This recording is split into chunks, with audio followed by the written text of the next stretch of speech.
বিষয়গুলো যদি আমরা আমাদের সন্তানদেরকে না শিখিয়ে যাই, আমাদের দেশবাসীর সামনে ইতিহাস তুলে ধরতে না পারি, এই দেশের সংঘর্ষ কখনো নিরাময় হবে না। মনে রাখতে হবে, এই দেশের স্বাধীনতার জন্য প্রথম যিনি ভারতবর্ষকে দারুল হারব বলে ফতোয়া দিয়েছিলেন তিনি হলেন শাহ ওলিউল্লাহ দেহলভী রহমাতুল্লাহ আলাইহি এবং শাহ আব্দুল আজিজ রহমাতুল্লাহ আলাইহি। অথচ তাদের কথা কোনো বিশ্ববিদ্যালয়ে, কোনো কলেজে, এমনকি আলিয়া বিশ্ববিদ্যালয়ে আমি স্বাধীনতা দিলে এই কথা আমি ছাড়া আর কাউকে বলতে শুনিনি। ওই জন্য আমার ইচ্ছা করে কষ্ট করে যাই নেই মনে করে, যখন যে আমাদের ছাত্রদের 2 মিনিট 3 মিনিট সময় দেওয়া আমাকে বলার জন্য, ইতিহাসটা আমি বলতে পারবো না, ভুল ইতিহাস আমাদের আলিয়ার পক্ষ থেকে বলা হচ্ছে, তাহলে অমুসলিমরা করতে শিখবে। এই ইতিহাসের একেবারে সংক্ষিপ্ত করে আমি বলতে চাই, দিল্লির চাঁদনি চক থেকে নিয়ে লাহোর পর্যন্ত প্রত্যেকটি গাছে এক একজন আলিমকে ফাঁসিতে চড়ানো হয়েছিল। ওই 15ই আগস্টের দিনে সে কথা কে উল্লেখ করেছে? কেন করেনি? লাহোরের নদীতে আলিমদেরকে হত্যা করে আর শুয়োরকে টুকরো টুকরো করে একই বস্তার মধ্যে শুয়োর আর মানুষের মাংস মিশিয়ে দিয়ে ফেলা হয়েছিল, সে কথাকে বলা গেল। বহু রক্তের বিনিময়ে, ওলামাদের অনেক কোরবানির বিনিময়ে তারপরে ভারত স্বাধীন হয়েছে। প্রথম 100 বছর যাবৎ কেবলমাত্র ওলামাদের নেতৃত্বে মুসলিমরা লড়াই চালিয়ে গেছেন। 1857 খ্রিস্টাব্দে, যাকে সিপাহী যুদ্ধ বলি, আমাদের ভাষায় জঙ্গে আজাদি বলি, আমাদের ওলামারা যখন হেরে গেলেন, তখন 1866 খ্রিস্টাব্দে দারুল দেওবন্দ তৈরি করলেন। একদিকে শিক্ষা প্রতিষ্ঠান আর একদিকে সেখানে সৈনিক গড়ার কারখানা। আপনার নেতাজি সুভাষচন্দ্রের কথা বলছেন, এই নেতাজি সুভাষচন্দ্র বসু কোথায় দীক্ষা নিয়েছিলেন? তিনি দারুল দেওবন্দে দীক্ষা নিয়েছিলেন। মাওলানা উবাইদুল্লাহ সিন্দি রহমাতুল্লাহ আলাইহি তাকে মাওলানা জিয়াউর রহমানের বেশি আফগানিস্তানের রাশিয়াতে পাঠিয়ে সেখান থেকে রসদ এনে ভারতবর্ষকে স্বাধীন করতে লড়াই করেছিলেন। এই কথা কেউ বলে না। ওলামায়ে দেওবন্দের কোরবানি, যাকে ইতিহাসে বিকৃত করে ওহাবি আন্দোলন বলা হয়েছে, আমাদের ওলামারাও বলে, মুসলিমরাও বলে ওহাবি আন্দোলন। এই ওহাবি কথাটাও একটা আমাদের উপর কলঙ্ক। দেওবন্দি আন্দোলন বলেনি, ওলামা বিপ্লব নাম দেয়নি, ওহাবি আন্দোলন দিয়েছে। কেন? এক লম্বা কথা। আপনারা যখন সৌদি আরবের ইতিহাস পড়বেন, সৌদি আরবের ইতিহাস পড়লে বুঝতে পারবেন, মাওলানা আব্দুল ওয়াহাব নজদি রহমাতুল্লাহ আলাইহি ইংরেজদের কবল থেকে আরবকে বাঁচানোর পরে আলে সৌদের মাধ্যমে, মোহাম্মদ আব্দুল আজিজের মাধ্যমে আরবকে স্বাধীন করেছিলেন এবং আরবের যে সমস্ত কুসংস্কৃতি মাজারগুলো ভেঙে বিদআত খতম করেছিলেন, তার বিরুদ্ধে ইংরেজরা বই লিখেছিল আব্দুল ওয়াহাবের নামে ওহাবি বলে। সেই ওহাবি অর্থাৎ যিনি উগ্র নাম দিয়ে ভারতবর্ষের ওলামাদেরকে দাগদার করে কলঙ্কিত করে নাম দেন ওহাবি আন্দোলন। আজও পর্যন্ত ভারতবর্ষের ইতিহাস এই নামটাকে, এই কলঙ্কটাকে এখনো মুছে দিতে পারল না।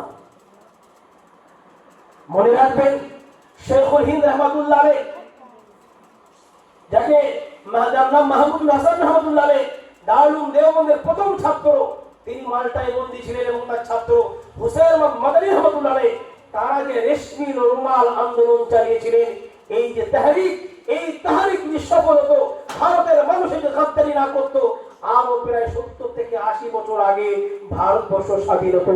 ওই যে রেশমি রুমাল আন্দোলনের ইতিহাস তা তো কেউ কখনো বলে না, কোনো কলেজে, কোনো বিশ্ববিদ্যালয়ে, এবং মুসলমানদের সকল শিক্ষিত মুসলমানরা কখনো ইতিহাস বলে না। কেন?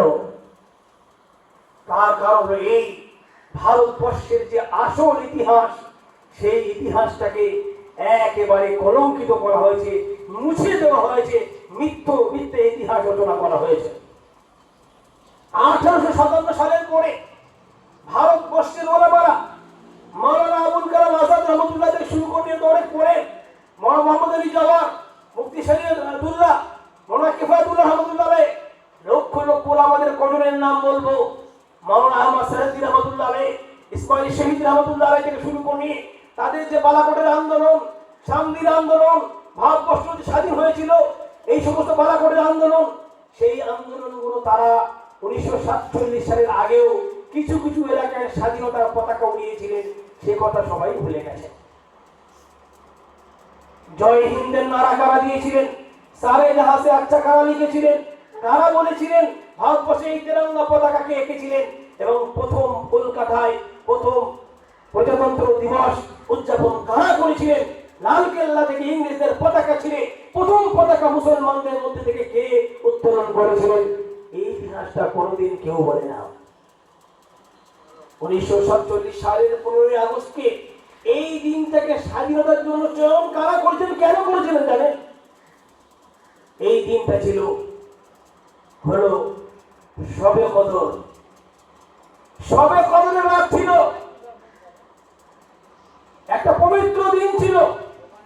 ভারতবর্ষের ওলামারা বসে বৈঠক করলেন, আমরা স্বাধীনতা গ্রহণ করব অন্য কোনো দিন নয়, এই শবে কদরের দিনে, শবে কদরের সময় আমরা ভারতবর্ষের স্বাধীনতা গ্রহণ করতে চাই। একবার শুনেছেন কখন ইতিহাস? কখনো শুনবেন না, জানি না, পড়ি না। তারপরে 1857 পর থেকে নিয়ে তারপরে ভারতবর্ষে হিন্দু মুসলিম যৌথ আন্দোলন হয়েছিল। এই সত্য কথা বলতে দ্বিধা করলে হবে না। নিজেকে সেকুলার প্রমাণ করার জন্য আসল ইতিহাসকে লুকালে হবে না। দিল্লির পার্লামেন্টে দাঁড়িয়ে কথা বলতে হবে, সেই ইতিহাসটা বলতে হবে। আপনি চলে যাবেন ইন্ডিয়া গেটে, 94,000 লোকের শহীদদের তালিকা দেওয়া আছে, তার মধ্যে প্রায় 64,000 মুসলমানদের নাম, একজনও আরএসএস ক্যাডারের নাম নাই। অত্যন্ত কষ্টের কথা হলো এই, ইংরেজরা যখন দেখলো হিন্দু মুসলিম উলামায়ে দেওবন্দের নেতৃত্বে এক হয়ে গেল, তখন তারা আমাদের মধ্যে হিন্দু মুসলিম বিভাজন করার জন্য দ্বিজাতি পলিসি তৈরি করলো, ডিভাইড অ্যান্ড রুল পলিসি তৈরি করলো। পরবর্তীকালে ইংরেজরা যখন দেখলো আর রুখে যাবে না, আমাদের ওলামারা মহাত্মা গান্ধীকে এগিয়ে দিল, জওহরলাল নেহরুকে এগিয়ে দিল, এদেরকে এগিয়ে দেওয়ার পর ওলামা পিছিয়ে চলেছে, তোমরা লড়াও। আমরা মৌলানা আশরাফ আলী থানভী রহমাতুল্লাহ আলাইহি, মৌলানা হোসেন আহমদ মাদানী রহমাতুল্লাহ আলাইহি, মুফতি কিফায়াতুল্লাহ রহমাতুল্লাহ আলাইহি, যারা আমাদেরকে সামনে দিয়ে এবং বললেন চলো চলতে যাই। এই মহাত্মবাদী সর্বপ্রথম যিনি পাওয়ার যোগ্য ছিলেন, যাকে প্রস্তাব দেওয়া হয়েছিল, তিনি হোসেন আহমদ মাদানী রহমাতুল্লাহ আলাইহি, তিনি গ্রহণ না করাতে মহাত্মা গান্ধীকে দেওয়া হয়েছিল। এই ইতিহাসটাও কেউ বলবে না। এরপর ইংরেজদের কাছে যখন ভারতবর্ষ স্বাধীনতা আলোচনা শুরু হলো, প্রস্তাব গেল কি ভারত ভাগ হোক। খুব ভালো করে বুঝতে হবে, প্রস্তাব গেল ভারত ভাগ হোক। তখন আরএসএস এর ক্যাডার শ্যামা প্রসাদ সে ইংরেজদের কাছে আবেদন করলো, ভারত ভাগ হোক আর না হোক, বাংলা ভাগ চাই, বঙ্গভঙ্গ চাই। কারণ মনে করতে হবে ইতিহাস, যখন কংগ্রেসের মিডিয়াম মাদ্রাসে বাঙালি বিদ্বেষী সেদিনও ছিল, আজও আছে। সেদিন মহাত্মা গান্ধী পর্যন্ত, জওহরলাল নেহরু পর্যন্ত চাইনি নেতাজি সুভাষচন্দ্র বসু বাংলা ভারতবর্ষে কংগ্রেসের সভাপতি হোক। স্টেজে শুয়ে যখন নিয়ে যাওয়া হলো তাকে, তারা সভাপতি নির্বাচন করে ফেলেছেন। প্রায় শেষ মুহূর্তে নেতাজি সুভাষচন্দ্র পৌঁছানোর পরে ওরা তো অবাক, মহাত্মা গান্ধীর মুখটাও কালো হয়ে গেল। সেদিন ভারতবর্ষের কংগ্রেসের সভাপতি হয়েছিলেন নেতাজি সুভাষচন্দ্র বসু। আর যদি নেতাজি সুভাষচন্দ্রের গুণ না হতেন, ভারতবর্ষের চিত্র অন্যরকম হতো। কারণ তার সৈন্য, তার অর্থ, তার বডিগার্ড সবাই মুসলিমরাই ছিলেন, এবং মুসলিমদের নিয়ে এবং হিন্দুদের নিয়ে ঐক্যমত তৈরি করেছিলেন। যার কারণে ওলামায়ে দেওবন্দের নেতৃত্বে, মনে রাখবেন, নেতাজি সুভাষচন্দ্র বসু মানেই ওলামায়ে দেওবন্দ, নেতাজি সুভাষচন্দ্র বসু মানে হলো মৌলানা সিন্ধি রহমাতুল্লাহ আলাইহি, নেতাজি সুভাষচন্দ্র বসু মানে হলো এই মৌলানা হোসেন আহমদ মাদানী রহমাতুল্লাহ আলাইহি। ক্ষুদিরাম যাকে হত্যা করার জন্য ফাঁসি চড়লো, তার নামটা লেখা হলো, কিন্তু সেই লর্ডকে যে মারলো, সেই ইংরেজকে যে হত্যা করলো, তার নামটা কোথায়? হত্যা করতে ব্যর্থ হওয়ার জন্য এত নাম। ভালো কথা সাধুবাদ জানায় যে হত্যা করতে সফলকাম হলো, তার নামটা বলে গেল কোথায়? কেউ জানে না এখানে। এবং ক্ষুদিরামের জন্য যিনি বিপক্ষে, যিনি ইংরেজদের দালালি করে কোর্টে লড়েছিলেন, তিনি একজন হিন্দু। আর ক্ষুদিরামের পক্ষে যিনি লড়াই করেছিলেন তিনি একজন উকিল মুসলমান। এই আসল সিদ্ধান্ত বলতে গেলে অনেকে মনে করবে সাম্প্রদায়িক, অনেকে আমাদের সকল শিক্ষিত মনে করবে ওলামারা একটু বেশি বেশি বলে। এবারে যখন ভারতবর্ষ ভাগের কথা উঠলো, মুসলিম লীগ আর কংগ্রেস বসলো, কারণ বাস্তব সত্য হলো জন নেহরু চাইছেন ভারতবর্ষ ভাগ হোক, তবে উনি প্রধানমন্ত্রী হতে পারবেন। আর ওদিকে মোহাম্মদ আলী জিন্নাহ চাইছিল মুসলিম লীগ যে ভারতবর্ষ ভাগ হলে, উনিও প্রথম দিকে চাননি, উনি দেখলেন আমি ওখানকার প্রধানমন্ত্রী হয়ে যাব। বাংলা ভাগের পক্ষে যখন কথা উঠলো তখন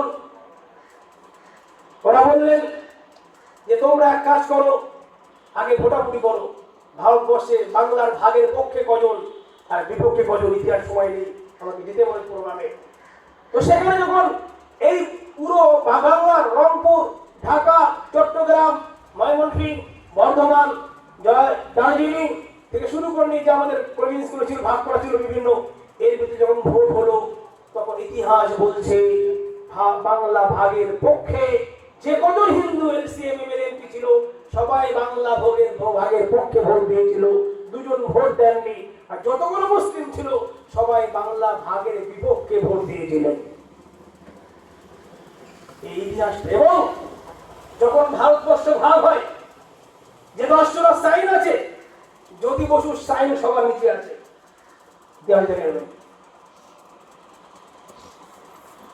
সবার নিচে ওনার সাইন আছে। আমি যদি ইতিহাস যদি ভুল না বলে থাকে, আমার সময় থাকলে আমি বলে দিতাম কোন কোন কে কে ভারতবর্ষ ভাগের পক্ষে পক্ষে ভোট দিয়েছিল। ইউটিউবে আমার আছে, আমার বক্তব্য আছে, কখন ডক্টর মেহেদী হাসান আলী ইউনিভার্সিটি দেখলে ওদের দেখবে আমার বক্তব্য দেওয়া আছে, সারা ওয়ার্ল্ড দেখছে আমার বক্তব্য। বলেই ভারতবর্ষকে এবারে বাংলা ভাগ হলো কেন? বাংলা যদি ভাগ না হতো, ইউপির লোক প্রধানমন্ত্রী হতো না, স্বাধীন ভারতের একজন বাঙালি মুসলিম ভারতের প্রধানমন্ত্রী হতো, একজন মুসলিম আবার বাঙালি। এটা কখনো ভারতবর্ষের কখনো জওহরলাল নেহরু মেনে নেবে না, মহাত্মা গান্ধী মেনে নেবে না, কেউ মেনে নিতে পারেনি। শ্যামাপ্রসাদ ছিল ইংরেজ জাদুঘর।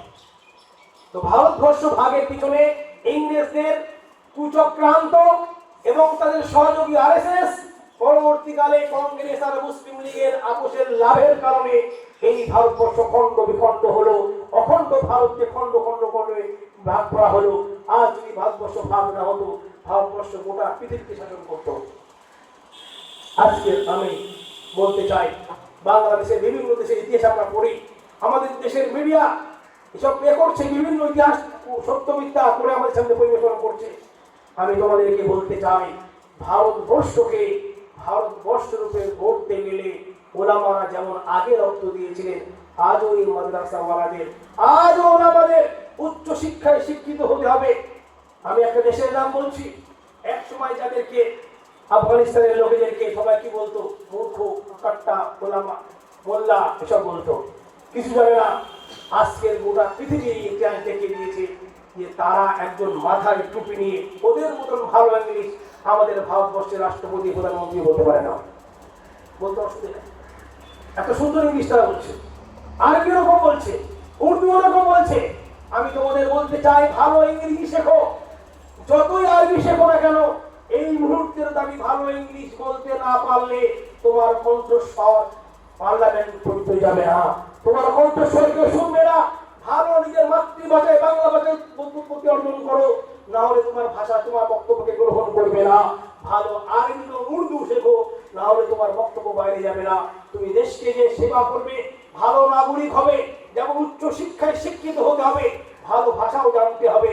যখন ভারতবর্ষ নিয়ে আলোচনা হচ্ছিল, ইংল্যান্ডে গিয়েছিলেন ভারতবর্ষের পক্ষ থেকে মৌলানা আবুল কালাম আজাদ রহমতুল্লাহ আলাইহ, যিনি কেবলমাত্র খালিস মাদ্রাসায় পড়েছেন, কোন বিশ্ববিদ্যালয়ে কলেজে পড়েননি। তিনি মাদ্রাসায় পড়ে এত ভালো ইংরেজি শিখেছিলেন, যখন ইন্টারপ্রেটার যিনি তর্জমানি করছিলেন ভুল করছিলেন, উনি বলে গিয়েছিলেন, রানী বললেন, স্যার আপনি এত ভালো ইংলিশ জানেন, আপনি কেন উর্দুতে কথা বলছেন? বলে, শুনুন, আমি আপনার চাইতেও বেশি ভালো ইংলিশ জানি, কিন্তু আমি ইংরেজি ওই জন্য বলছি না, আপনার সঙ্গে আমার লড়াই। আপনার ভাষা বললে তাহলে লড়াই কোথায় থাকলো? আমাদের ওলামারা এইরকম ভাবে এই দেশের সঙ্গে লড়াই করেছেন। আমাদের ওলামারা নিজের জীবনকে নিজের সত্তাকে বিলিয়ে দিতে বলেছিলেন ইংরেজদের ভাষা শিখবো না। যদি ওলামারা এবং আমাদের মুসলমানরা সেদিন ইংরেজি ভাষা শিখতো, ম্যাক্সিমাম চাকরি এরাই করতো। যেহেতু স্বাধীনতার আগে, পরাধীনতার আগে মুসলমানরা সমস্ত দেশকে শাসন করছিলেন, তখন পার্সি ভাষা ছিল। যাই হোক, মাওলানা আবুল কালাম আজাদ স্বাধীন ভারতের তিনি কি হয়েছিলেন? প্রথম শিক্ষামন্ত্রী। ইউজিসি, ইউনিভার্সিটি গ্র্যান্ড কমিশন, যা গোটা ভারতবর্ষের কলেজ বিশ্ববিদ্যালয় পরিচালনা করে, এ অন্য কোনো কেউ করেনি, মাওলানা আবুল কালাম আজাদের তৈরি করা। আইআইটি খড়গপুরকে শুরু করে ভারতবর্ষের আর কোটা বলবো শিক্ষার লেভেলে যা বড় কাজ করে গেছেন মাওলানা আবুল কালাম আজাদ, তার কোনো বিকল্প নাই। মাওলানা আবদুল্লাহ সিদ্দিকী রহমাতুল্লাহ বলতেন ওলামাদেরকে, তোমরা শেরওয়ানি পড়ো, ভালো ড্রেস পড়ো, ভালো ইংরেজি শেখো, তোমরা গোটা বিশ্বের সামনে তোমাদের ইসলামকে পরিবেশন করো, এবং আমরা যে রক্ত দিয়ে দেশকে স্বাধীন করেছি, এই দেশকে আমরা ভালোবাসি, আমাদের ভালোবাসা, আমাদের এই দেশের ইতিহাসকে তোমরা সবার সামনে তুলে ধরো, নইলে একদিন তোমাদের অস্তিত্ব বিলীন হয়ে যাবে। শেষ কথা বলবে, এই দেশ বর্তমানে এমন একটা জায়গায় দাঁড়িয়ে আছে, সংখ্যালঘু হয়ে বাঁচা, যদিও আমার সংখ্যালঘু নয়। মাওলানা হাসান মাদানী সাহেব রহমতুল্লাহ আলাইহির হিসাব অনুযায়ী আমরা ভারতবর্ষে প্রায় 37 থেকে 38% কাছাকাছি পৌঁছে গেছি, যদিও সরকারিভাবে 27 কিংবা 30%। আমরা যে জায়গায় পৌঁছে গেছি, আমরা সংখ্যালঘু নয়, সংখ্যালঘু বলে আমাদের দমন করা হচ্ছে। আমাদের জাকাতের ঠিক বন্টন করতে পারি, আমরা ভালো বিজনেস করতে পারি, ভালো শিক্ষিত হতে পারি, আইএস, আইপিএস, আইএফএস হতে পারি, ডাব্লিউবিসি অফিসার হতে পারি, এবং ভারতবর্ষের সমস্ত জায়গায় যদি আমরা প্রতিনিধিত্ব করতে পারি। আফসোস, আজকে বাংলাদেশে কি হচ্ছে, আমাদের মিডিয়া আলোচনা করছে, তারা অন্তর্বর্তী সরকারের 17 জনের মধ্যে বা 30 জনের মধ্যে 2 জন হিন্দুকে রেখেছে, আর ভারতবর্ষের এত বড় মন্ত্রিসভার মধ্যে 30 থেকে 37% মুসলমানদের ভিতরে একজন মন্ত্রিসভায় নেই। এই নিয়ে কারোর কোনো ব্যথা ব্যথা নেই, এই নিয়ে কারোর কোনো বক্তব্য নেই। মুসলমান আপসের লড়াই, কোনটা বিমর্ম, লম্বা বিমর্ম, কোনটা ভালো কোনটা খারাপ, কোন মজা মানবো, এই নিয়ে মুসলমানরা লিপ্ত রয়েছে। ওদিকে পার্লামেন্টের নেতৃত্ব নেই, মন্ত্রিত্ব নেই, সব হারিয়ে গেল। যে দেশকে স্বাধীন আমরা করেছিলাম, সেই দেশে আমাদের এত কোনো কন্ট্রিবিউশন থাকা সত্ত্বেও আজ কি কোনো কন্ট্রিবিউশন নেই।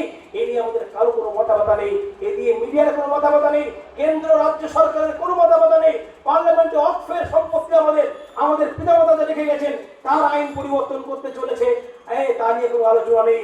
অথচ আমরা কি করছি? আমরা বলছি আমরা খুব ভালো আছি। মনে রেখে দেবে, প্রকৃত স্বাধীনতা এখন অর্জন করতে পারেনি, এই অর্জন করতে হবে আমাদের।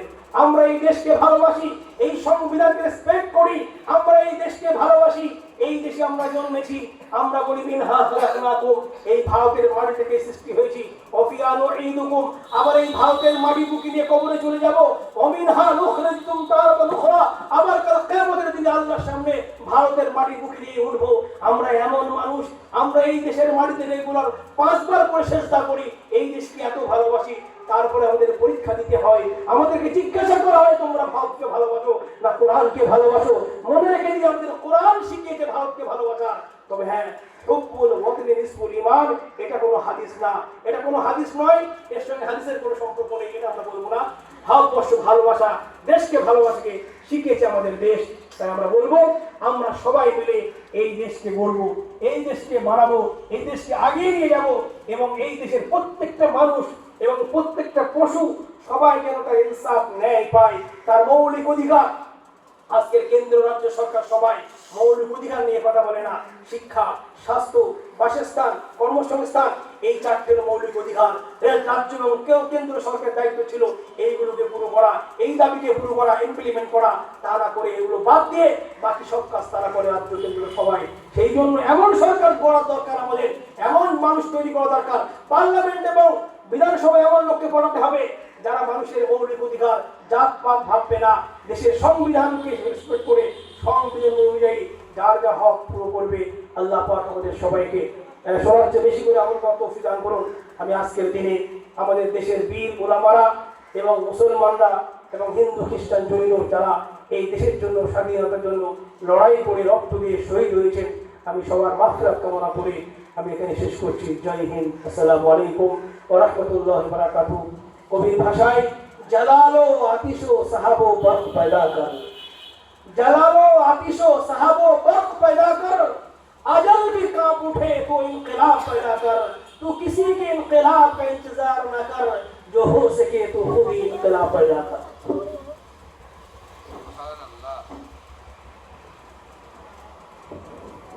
আলহামদুলিল্লাহ আমাদের প্রোগ্রাম এখন প্রায় শেষ বক্তব্য হয়ে গেছে। আমি সকলকে যারা আমাদের অতিথি যারা উপস্থিত হয়েছেন তাদের প্রতি শুভেচ্ছা জানাই এবং আমার স্কুলের ছাত্ররা যারা অক্লান্ত পরিশ্রম করে আজকের এরকম একটা সুন্দর পরিবেশ তৈরি করেছেন তাদের প্রতি আমার স্নেহ এবং ভালোবাসা রইল।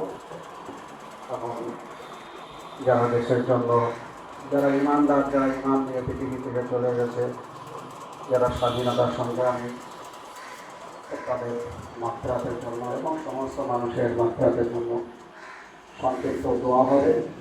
তারপরে আলোচনা করবেন। এখন দোয়া করছেন আমাদের বিশেষ অতিথি শেষ বক্তা মুফতি মাহাদি হাসান সাহেব।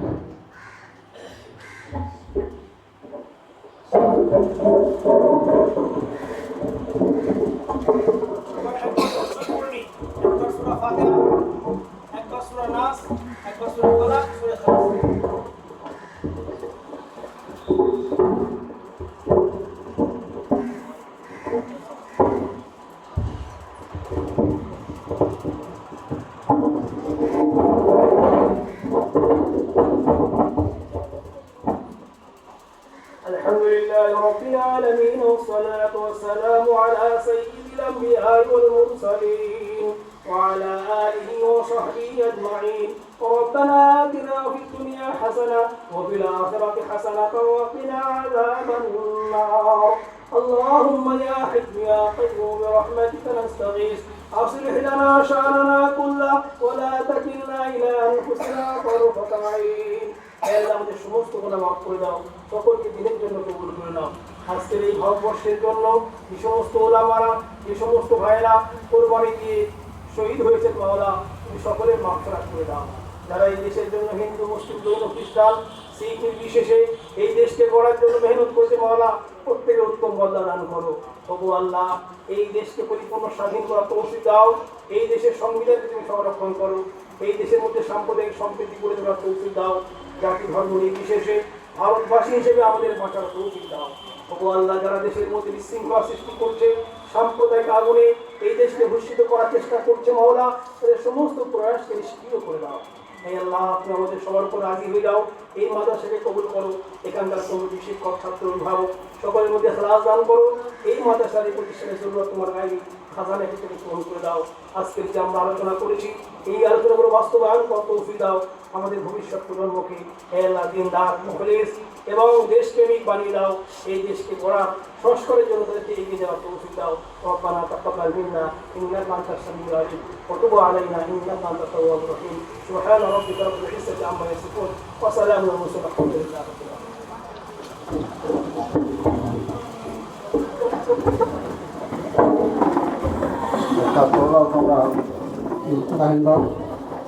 আর যারা আমরা আমাদের বিশেষ অতিথি বা মাদ্রাসা কমিটি তারা প্রথম দিকে থাকবেন। আর শিক্ষকদের অনুরোধ করছি ছাত্রদেরকে তাদের পিছনে সারিবদ্ধভাবে তাদেরকে দাঁড় করিয়ে দাও। শিক্ষকরা ছাত্রদেরকে একটু পরিচালনা করুন, কীভাবে দাঁড়াতে হয় লাইন দিয়ে সঠিকভাবে ছাত্রদেরকে দাঁড় করিয়ে দিন।